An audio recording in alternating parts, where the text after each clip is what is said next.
Before we start, everything you're about to hear is historically verified. We use AI only to bring history to life visually. The facts, the numbers, the human cost, all real, all sourced. This is HistoryBilled. According to historical accounts, it took around 900 camels to carry it away. Not move it, not restore it. Carry it away as scrap metal. This was one of the 7 wonders of the ancient world.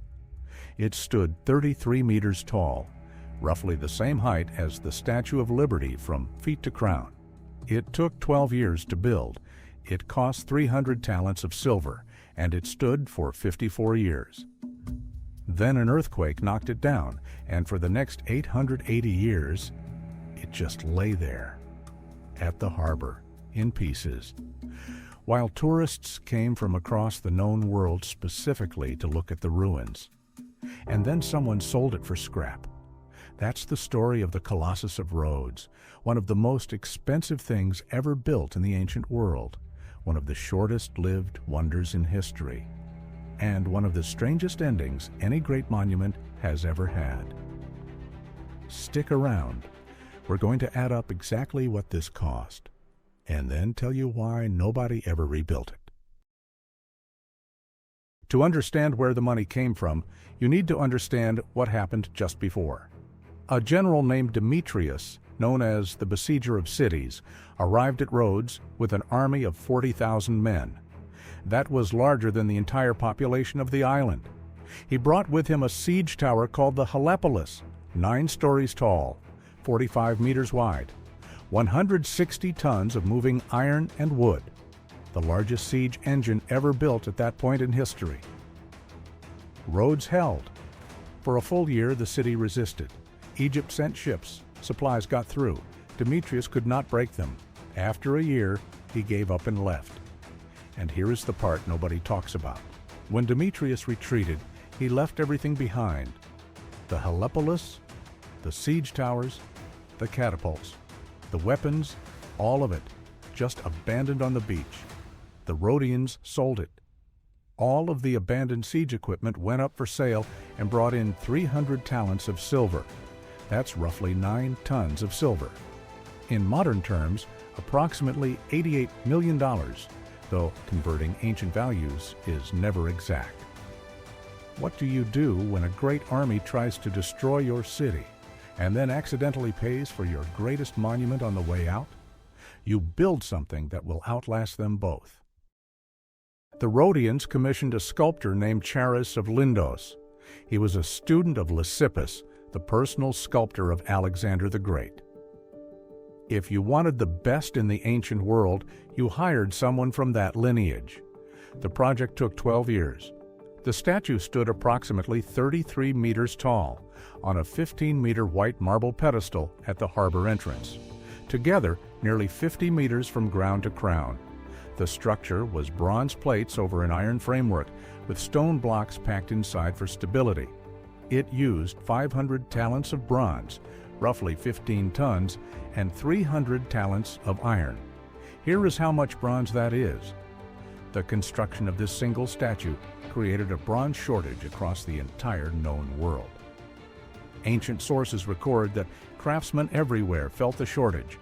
One statue pulled enough metal out of circulation to affect markets from Greece to Egypt to Persia. No cranes existed. No steel cables. The builders constructed earthen ramps around the growing statue, building upward as the structure rose. When it was finished, they removed the ramps. And there it was, 12 years, one sculptor, enough bronze to starve the market, and a statue that people across the Mediterranean could see from the sea. You've seen the image. Every painting, every illustration, every movie version shows the same thing. A giant figure standing with legs spread wide over the harbor entrance, ships sailing between its feet. That never happened. It is physically impossible. The harbor at Rhodes was wide enough for ships to enter. For a 33-meter statue to straddle it with legs apart, the legs would need to span hundreds of meters. The bronze alone would collapse under its own weight. And think about the construction. If the statue stood over the entrance to the harbor would need to be closed for all 12 years of building. Rhodes was a trading city. Its economy depended on that harbor. Closing it for a decade would have been economic suicide. The image of legs over the harbor appeared in medieval illustrations, based on a single line from an ancient dedication that said the statue stood over land and sea. That's it. One poetic phrase. 800 years later, someone drew it standing over the harbor, and that image stuck. Nobody knows exactly where it stood. Nobody knows exactly what it looked like. Not a single ancient image of the Colossus survived. The best description we have is from Pliny the Elder, writing 300 years after it fell. And even he was working from second-hand accounts. We know it was large. We know it was bronze. We know it depicted Helios, the sun god. Beyond that, it's mostly guesswork. It stood for approximately 54 to 56 years. Then the earth moved. A massive earthquake struck Rhodes. The statue broke at the knees and fell. The greatest monument the island had ever built, toppled by geology. Ptolemy III of Egypt immediately offered to pay for the reconstruction. Full cost, whatever it took. The Rhodians said no. They consulted the oracle at Delphi. The oracle said that the earthquake was a message from Helios himself, that the god was displeased that his image had been erected with such pride. To rebuild it would be to repeat the offense. So they left it. The fragments lay where they fell, at the harbor, the enormous hand, the massive head, the bronze chest pieces, all of it on the ground in public view for anyone to walk past. And something unexpected happened. People came to see it. Tourists traveled from across the Mediterranean specifically to see the fallen wonder. Pliny the Elder wrote that even lying broken on the ground, it inspired awe, that few people could wrap their arms around just the thumb, that the gaps in the broken bronze were like caves, that it was, in ruins, still one of the most astonishing things a person could see. It stayed that way for 880 years. By the way, if you're finding this interesting, most people watching right now aren't subscribed. Takes 1 second. Helps a lot. Now back to it. Think about that number. 880 years. The Roman Empire rose and fell while the Colossus lay broken at the harbor of Rhodes. Christianity spread across the world. Constantinople was founded. The Western Roman Empire collapsed. The bronze hand, the fallen head, the cracked chest. Still there. Generations of people were born, lived, and died on Rhodes. And the broken statue was just part of the landscape. Something their grandparents had told them about. Something tourists came to see. Something that had always been there, in pieces, being slowly worn by wind and salt air. Then Arab forces captured Rhodes. And someone finally decided to do something about all that bronze. The broken statue was sold to a merchant from the city of Edessa. According to historical accounts, it took approximately 900 camels to carry the bronze away.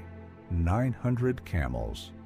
One of the 7 wonders of the ancient world. Loaded onto 900 camels. Hauled away as raw material.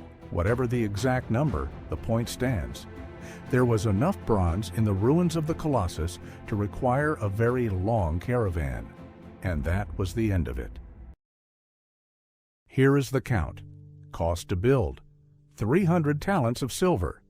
In modern terms, approximately $88 million based on the silver equivalent. That's an estimate, not a precise conversion. Ancient economies don't translate cleanly. Time to build, 12 years. Time it stood, approximately 54 to 56 years. Time it lay in ruins, 880 years. Sold for scrap metal. Carried away on approximately 900 camels. In 2015, a group of architects and engineers proposed building a new Colossus at Rhodes, 150 meters tall, more than 4 times the height of the original. The estimated cost, $283 million. The project website eventually went dark. The math of this monument is brutal. 12 years to build, 54 years standing, 880 years as rubble, gone in a caravan. The original cost roughly $88 million in today's terms. Nobody has been willing to spend $283 million to bring it back.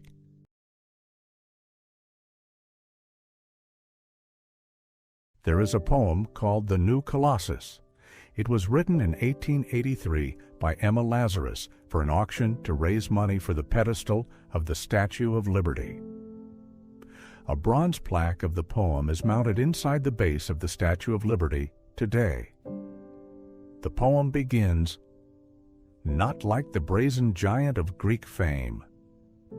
The brazen giant of Greek fame is the Colossus of Rhodes, the Statue of Liberty, which stands just 1 meter taller than the original Colossus, was explicitly conceived as its successor. The original is gone. Its successor has stood for over 130 years. Nobody knows exactly what the Colossus looked like. No image survived. The sculptor's name survived. The cost survived. The story of the earthquake survived. The camel survived. But not the statue. Some things exist most powerfully in their absence. The Colossus of Rhodes is remembered, written about, painted, proposed for reconstruction, precisely because it disappeared. If it had survived, it would be a tourist attraction. Because it's gone, it's a legend. Was it worth it? Drop your answer below, and if you want more stories where history gets a price tag, subscribe to HistoryBilled. Every wonder has a price tag. This one cost 300 talents to build, 54 years to stand, and 900 camels to disappear.